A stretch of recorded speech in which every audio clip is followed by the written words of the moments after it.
What would you do if a 9-year-old kid in duct-taped boots claimed he could heal your child? And he was right. It was cold that morning in Birmingham, Alabama. Not cold enough to snow, but the kind that made your breath show and your fingertips sting. People rushed in and out of the Children's Medical Center on 7th Avenue, bundled in scarves, clutching coffee cups, moving fast like they could outrun whatever brought them there. But one person wasn't moving. He sat on a flattened cardboard box near the revolving doors, drawing quietly in a weather-beaten notebook. His name was Ezekiel Zeke Carter, just 9 years old. His coat was a size too big, sleeves rolled up, and one of his boots had duct tape across the toe. A red knit beanie rested low on his forehead, barely covering his ears. He didn't beg, didn't ask for help, just sat there, watching people come and go. He was there most Saturdays. Some hospital staff had tried to shoo him off when he first started showing up, but after a while, they gave up. Zeke didn't cause trouble. He smiled when spoken to, and when he wasn't sketching in his notebook, he was watching, always watching. Most folks figured he had a parent inside, maybe a sick sibling, maybe he was just waiting for a ride. Nobody asked too many questions, not in a place like that. Across the street, parked by a fire hydrant, a dark silver Range Rover idled. The engine stayed on, but the driver didn't move. Inside sat Jonathan Reeves, a man in his late 40s with a sharp jawline and graying temples. His tie was loose, his collar wrinkled. He had money. You could see it in the way his car gleamed even under the hospital's fluorescent lights. But he looked like a man running out of gas. In the back seat, a booster chair held his daughter, Isla. 6 years old, brown curls tucked behind one ear, legs tucked under a pink blanket. Her eyes were wide open, but she didn't say a word. The accident had changed everything. 1 minute, she was climbing trees and racing her cousins in the backyard. The next, she was paralyzed from the waist down, sitting in silence. Jonathan opened the back door, scooped her up carefully, and carried her toward the entrance. He didn't notice Zeke at first. Most people didn't. But Zeke noticed him. He saw the way Jonathan held her like she might fall apart, the way her eyes stayed fixed on the sky, avoiding the building. Zeke stared longer than usual. Then just before they passed, he stood up and called out, "Sir, I can make your daughter walk again." Jonathan stopped mid-step, not because he was offended or confused, but because of how the words were said. Not like a sales pitch, not like a joke, just soft, clear, and serious, like Zeke believed it completely. Jonathan turned, eyes narrowed. "What did you just say?" Zeke didn't flinch. He stepped forward, tucking his notebook under his arm. "I said I can help her walk again." Jonathan stared at him, his arms tightened around Isla. "That's not funny, kid." "I wasn't joking." Zeke's voice didn't shake. There was no smile, just that same quiet tone, a grown-up kind of stillness in a kid's body.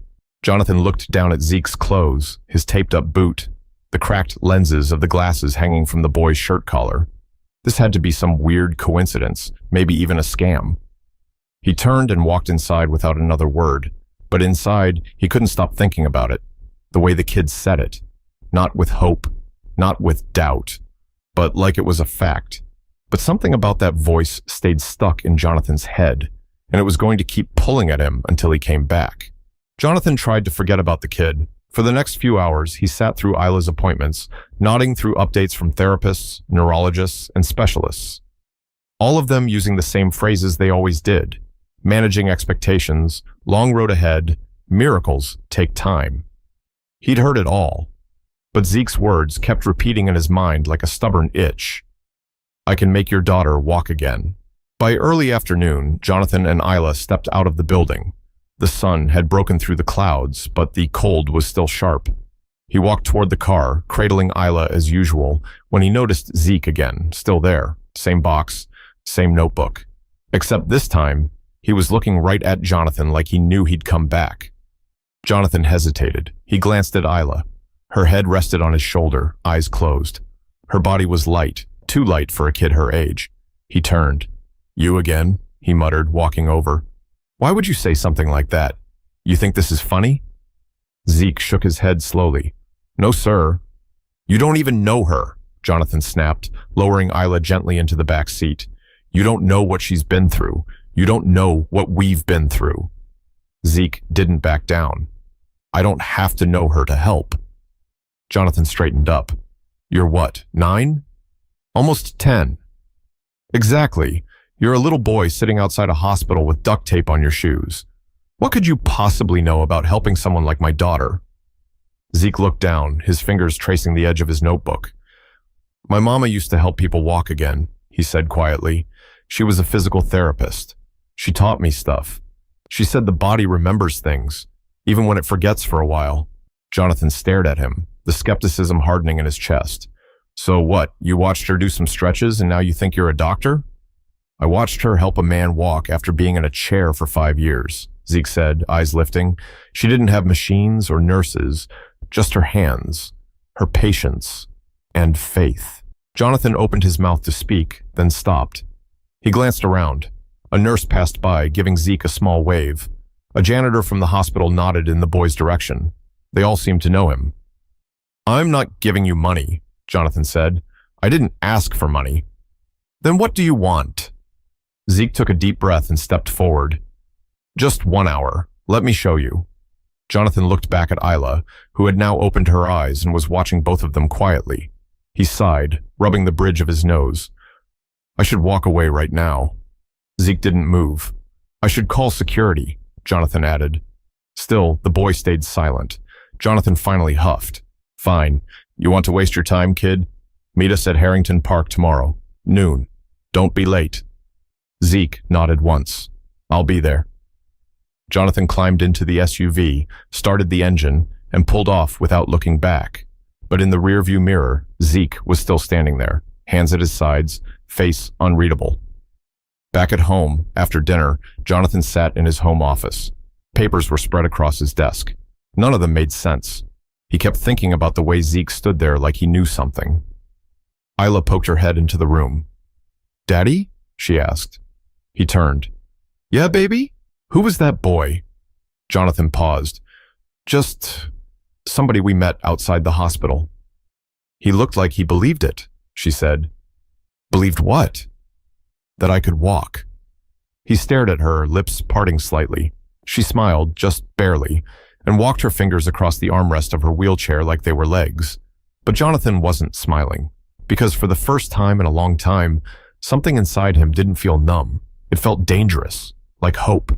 Harrington Park was the kind of place most people passed by without a second glance. A cracked basketball court, a few swings with chains that squeaked, and a patch of grass that tried to be a soccer field. On Sundays, it was usually empty, especially around noon, but that day, Zeke was already there, sitting on the bench closest to the big oak tree. He wore the same oversized jacket, but his notebook was tucked away. Instead, he had a small gym bag at his feet and a folded towel on the bench beside him. At 12:07, Jonathan's SUV pulled up. He didn't say anything at first, just got Isla out, set her gently in her wheelchair, and wheeled her over to where Zeke sat. He didn't make eye contact. His arms were crossed tight like he was already regretting being there. Zeke stood up when they arrived. Hi again, he said politely. Jonathan gave a stiff nod. Isla waved shyly. Zeke smiled at her. Hi, Isla. Her eyes lit up a little. Hi. Jonathan raised an eyebrow. How do you know her name? You said it yesterday, Zeke replied. I remember stuff. Jonathan didn't respond. He just gestured at the towel. So what now? Magic carpet ride? Zeke ignored the jab. No, sir. Just the basics. He opened his bag and pulled out a pair of socks, a tennis ball, a small jar of cocoa butter, and a plastic container filled with what looked like warm rice wrapped in cloth. Jonathan squinted. What is all that? Stuff my mom used, Zeke answered. The rice is for heat. Helps loosen tight muscles. The ball is for pressure points. Jonathan folded his arms again. Zeke turned to Isla. If it's okay, can I work with your legs for a little while? Nothing hurts, I promise. And if anything feels weird, just say stop, okay? Isla looked up at her dad. He sighed. You can try. Just be careful. Zeke knelt down beside her chair. He gently unwrapped the blanket from her legs and placed the warm cloth rice pack over her thighs. Isla flinched slightly. Too hot? He asked. She shook her head. It feels good. Zeke nodded and waited. After a few minutes, he began to gently move her legs, not yanking, not forcing, just small rotations, side to side, up and down. Jonathan watched closely, ready to jump in if something went wrong. But nothing did. "You ever do this before?" he asked, suspicious. Zeke didn't look up. "My mama used to take me to shelters after school. She helped veterans, folks who couldn't afford therapy. Said everybody deserves to feel human again. I used to carry her bag." Jonathan raised an eyebrow. "And she taught you this stuff?" "Yeah, said the body don't always need fancy. Just attention." He tapped lightly on Isla's knee with his knuckle. "You feel that?" "No," she whispered. Zeke nodded again, unfazed. "That's okay. I'll keep asking." He kept talking to her while working, asking about her favorite colors, her favorite food, what shows she liked to watch. At first, her answers were short, but then she started asking him questions. "Do you live around here?" "Kind of." "Do you go to school?" "I used to." "Why not anymore?" Zeke hesitated. "My mom got sick. Then she passed. Been trying to figure things out since." Isla looked down. "I'm sorry." Zeke gave her a small smile. "Thanks." Jonathan's posture softened slightly, but he didn't speak. After about 30 minutes, Zeke gently tapped her ankle again. "You feel that?" Isla blinked. "A little, like, pressure." Zeke looked up at Jonathan. "That's good." Jonathan squinted. "She sometimes says that during her regular sessions." "Yeah," Zeke replied, "but those sessions are inside a room full of machines. Sometimes kids get scared of machines. They tighten up. But here?" He gestured to the open park. "There's air, trees. Feels different." Jonathan didn't say anything, but he was definitely listening now. Zeke helped Isla stretch both legs, then gave her some simple movements to try with her toes. Just wiggling. She tried. Nothing obvious happened, but she didn't look discouraged. "I'll show you again next week," Zeke said, standing up. "It takes time, but your muscles," he pointed to her thighs, "they still remember how to be used. You just gotta remind them." Isla smiled, bigger this time. "Okay." Jonathan cleared his throat. "We're not promising anything," he said quickly. Zeke nodded. "I'm not either. I'm just trying." Jonathan stared at him for a long second. Then, without warning, he reached into his coat pocket, pulled out a folded bill, and held it out. Zeke stepped back. "No, sir, I don't want your money." Jonathan looked surprised. "Then why are you doing this?" Zeke shrugged. "Because your daughter smiled." Jonathan looked down at Isla. She was still smiling. But he didn't understand how a boy who had lost everything could give so much to a girl he barely knew. The following Sunday was warmer, but Zeke still wore his jacket. Not because he needed it, but because it made him feel like his mom was close. She used to call it his helper's coat. Said every good healer needed something that reminded them why they care. He was already at Harrington Park again by 11:45, towel laid out, supplies lined up, and a bottle of water sitting beside him. A few kids played basketball on the court nearby, and someone's dog barked in the distance. At exactly noon, Jonathan's SUV rolled up. Isla was grinning before the car even stopped. Zeke waved at her. "Hi, Isla." "Hi," she chirped, her curls bouncing as Jonathan helped her into the wheelchair. Jonathan looked tired again, but different this time, less weighed down. He gave Zeke a small nod, no words, but it was more than last week. Zeke got to work. Same setup, same warm cloth pack, but this time, something had shifted. Isla was trying now. "Can you press your heel into the ground?" Zeke asked gently. She closed her eyes, concentrating. Nothing happened. "It's okay," he said. "Sometimes it takes your brain a while to find the right path.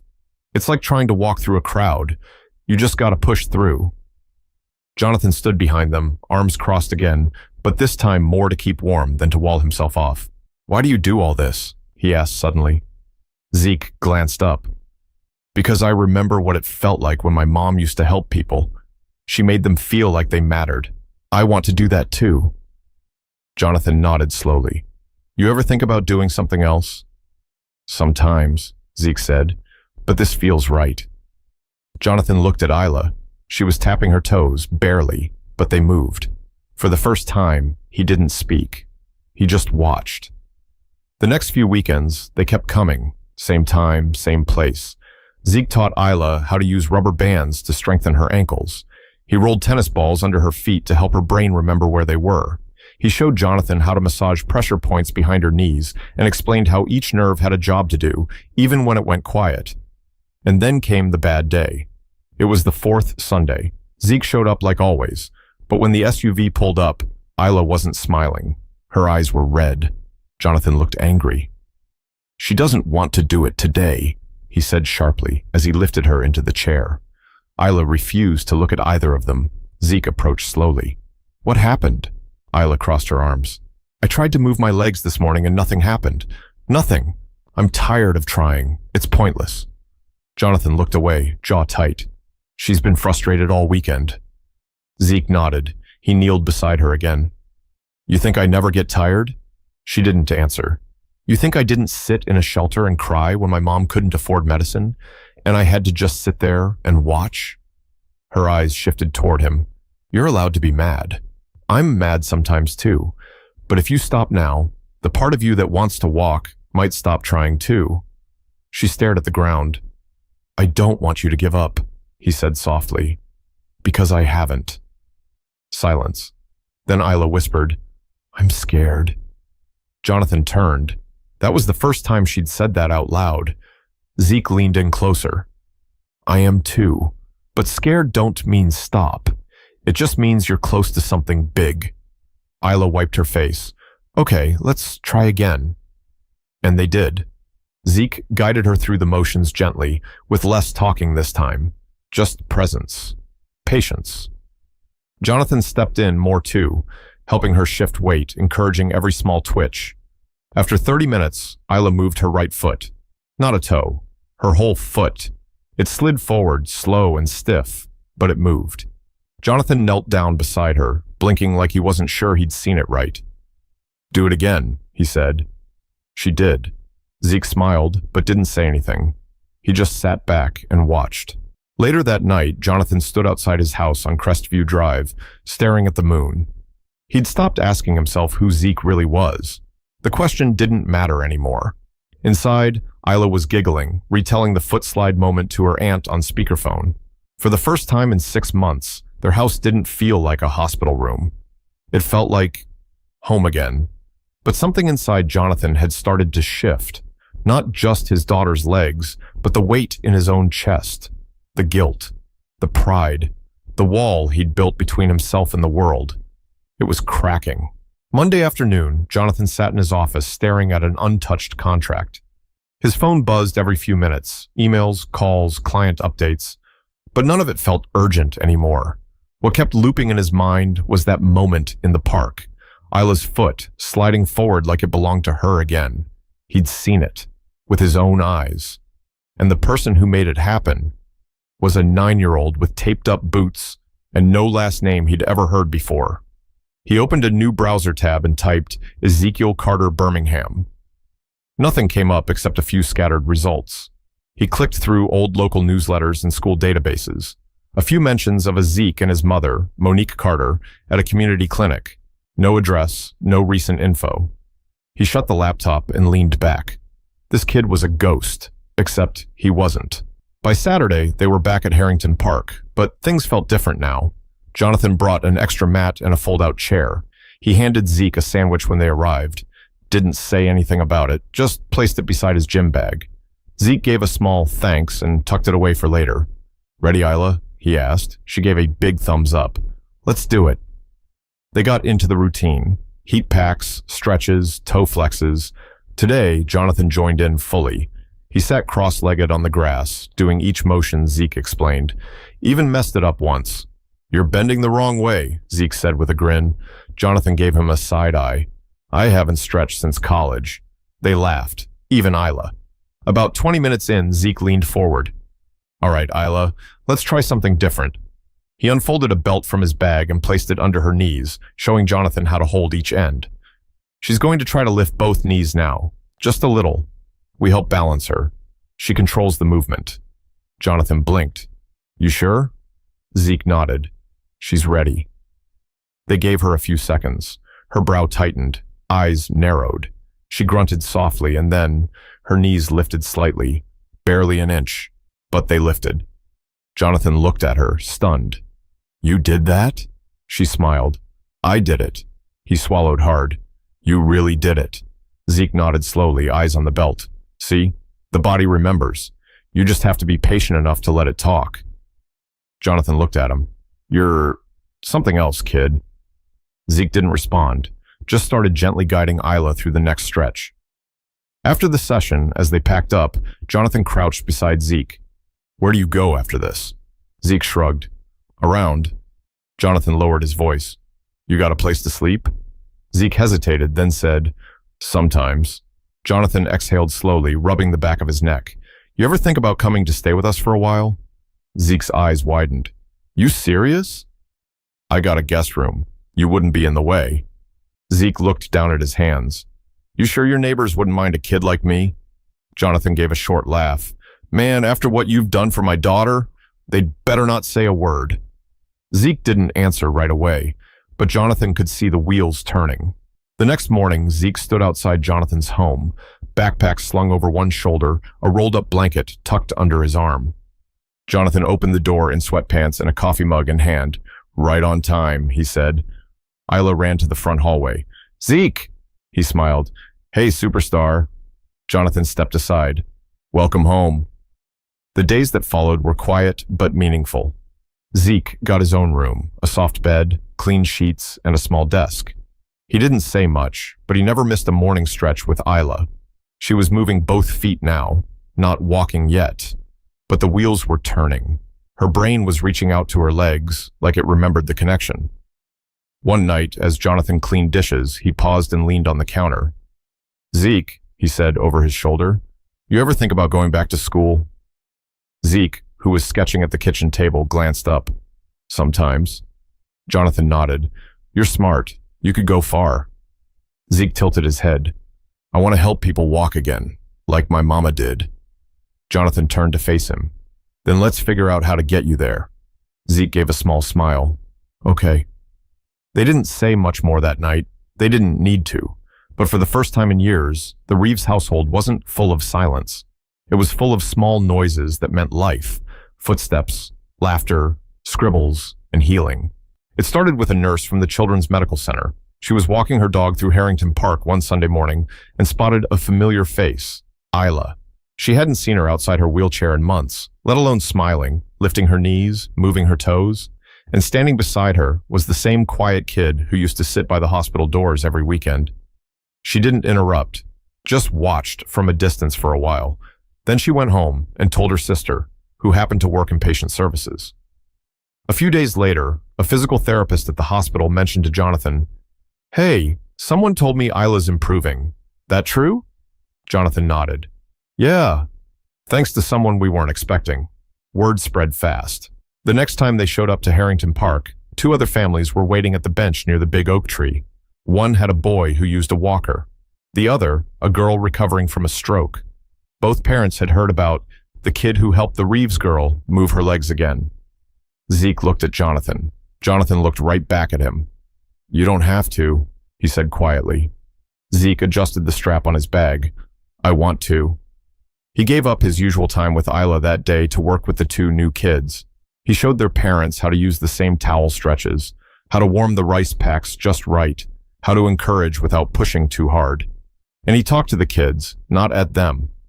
"You're not broken," he told one of them. "You're just learning a different way to be strong." Isla watched everything from her wheelchair, her hands folded in her lap. She didn't complain once. Later that afternoon, on the drive home, she said, "I like watching him help people." Jonathan glanced at her in the rearview mirror. "Yeah?" "Yeah. It makes me feel like I'm part of something good." He smiled.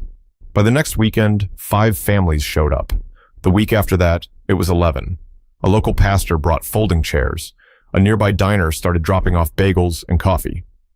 Somebody printed flyers that read, "Free movement classes, Sundays at noon, Harrington Park." They didn't mention Zeke's name, but everyone knew who it was. A local reporter showed up with a camera and a notepad. Jonathan pulled Zeke aside. "You okay with this?" Zeke looked around, at the families, at the kids moving their limbs, at Akla laughing with a girl on a walker. He nodded. As long as it's not about me, it's about them. The reporter wrote her piece. It ran on the second page of the Birmingham Sunday Post under the headline, 9-year-old with a gift helps dozens heal in a city park. They didn't share his full name. Zeke asked them not to, but people found out anyway. A local doctor offered to mentor him. A nonprofit asked if they could fund some equipment. Someone else offered free tutoring.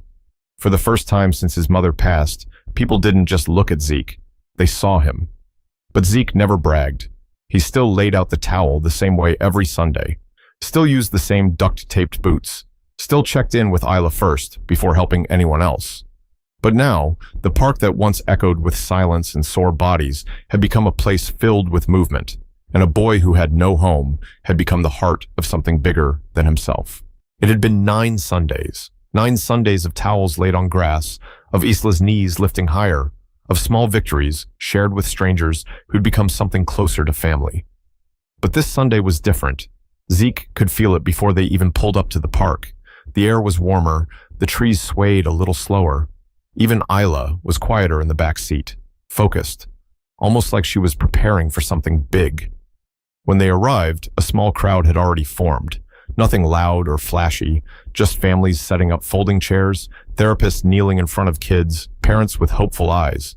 And right in the middle of it all was that same worn-out bench under the oak tree. Zeke didn't say anything at first, just unpacked his bag, rolled out the towel, and gave Isla a look. "You ready?" She nodded. No smile. Just that look again. Serious, determined. Jonathan wheeled her to the center of the mat. Zeke knelt in front of her. "Same as before," he said softly. "We help you stand. You do the rest." Jonathan moved behind her and placed his hands under her arms. Zeke took her legs, guiding them gently into place. "Okay," Zeke whispered. "On 3. She closed her eyes. 1, 2, 3. Jonathan lifted. Zeke steadied her knees, and then she stood. Her legs trembled, her arms shook, but she was up, on her own 2 feet.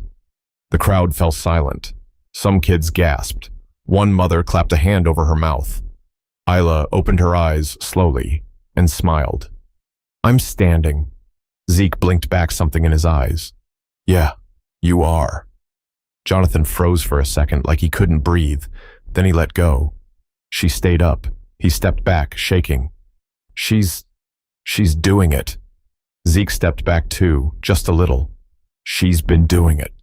Isla took one shaky step, then another, and then, because she was 6 and brave and didn't know how to be afraid, she took a 3rd step all on her own before falling into her father's arms. He caught her, laughing, crying, his hands trembling as he held her. "You did it," he whispered. "You really did it." Isla turned to Zeke. "You said I would." He gave her a small grin. "I said we'd try." That afternoon, nobody left the park in a hurry. People stayed, talked, hugged, some prayed. Zeke sat back on the bench and watched it all. He didn't say much. He never did. Later that night, Jonathan stood in the kitchen while Zeke poured cereal in a bowl. "You know, you changed everything," he said. Zeke didn't look up. Isla did. Jonathan walked over and placed a hand on the boy's shoulder. "My daughter walked today, and not because of a hospital or a doctor or a miracle drug. She walked because a kid with nothing decided to show up, again and again, even when nobody asked him to." Zeke nodded. "That's what my mom would have done." Jonathan's throat tightened. "I wish she could have seen this." "She did," Zeke said softly. "I think she sees everything." Jonathan wiped his eyes. "Zeke," he said quietly, "you're going to change a lot of lives." Zeke looked up at him. "I already am. There are people in this world who might not have fancy degrees, shiny resumes, or a perfect past, but they carry something far more valuable: heart, grit, and a reason to keep showing up. Sometimes the most broken people are the ones holding the tools to help others heal. If this story moved you, don't just keep it to yourself, share it. And if you know a kid like Zeke or a girl like Isla, tell them this: you matter, you're needed, and your time is not over.